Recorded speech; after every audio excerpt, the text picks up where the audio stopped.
JP, anong parusa ang ipinataw ng MMDA dito sa dalawang driver na nag-name drop kay Senator Bong Revilla?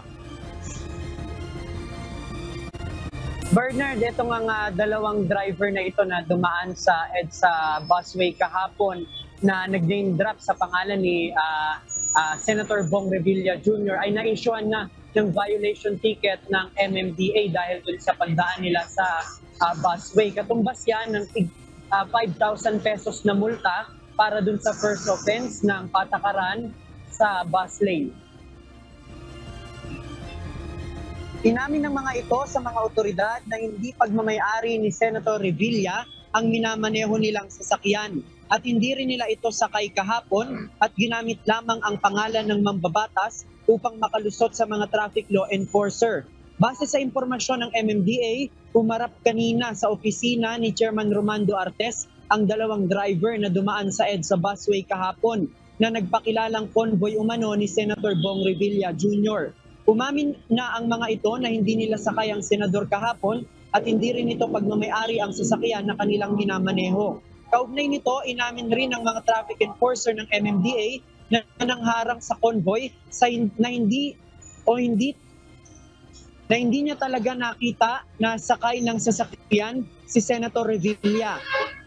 Anila basta na lamang sila naniwala na sakay nga ng mga ito ang senador. Inisyuhan na ng MMDA ng violation ticket ang dalawang driver na may multang 5,000 pesos para sa first offense. Tumanggi naman ang MMDA na tukuyin ang pagkakakilanlan ng dalawang driver dahil paglabag umano ito sa data privacy law. May data privacy law po nga po tayo na nagpo-protect nitong information na to. Kaya po ito pong pagsasabi nitong mga pangalan na to ay clearly a violation po nitong data privacy.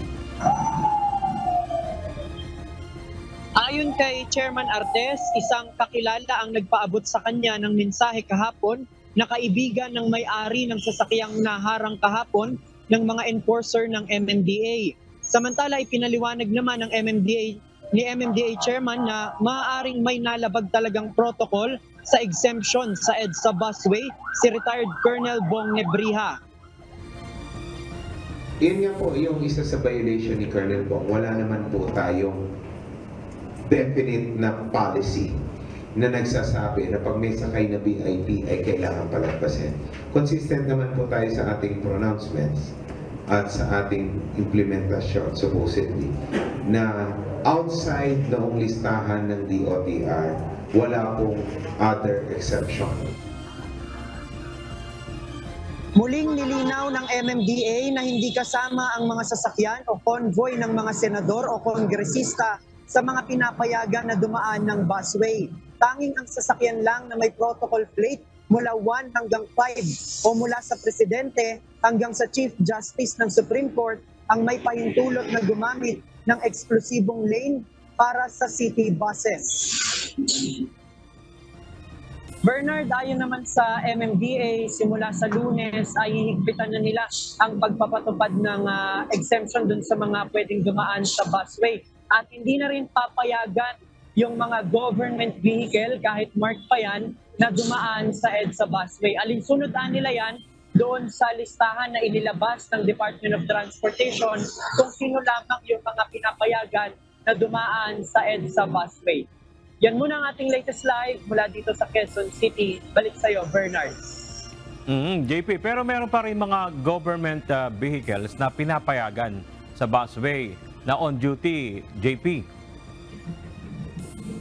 Yes, Bernard, kabilang dun sa mga marked vehicle o marked government vehicle na pinapayagan, halimbawa niyan yung sa bumbero, yung fire truck at saka yung mga ginagamit ng pulisya dun sa kanilang mga operation. Yan ay pinapayagan pa rin na dumaan sa EDSA busway. Pero aside doon, yung mga ibang pinapayagan dati na gamit lang ng empleyado pero marked vehicle na sa gobyerno ay hindi na pwede simula sa Lunes. At nakiusap naman si Chairman Artes dun sa mga kasamahan nila sa gobyerno na sundin itong protocol na ito na ipatutupad sa busway. Bernard?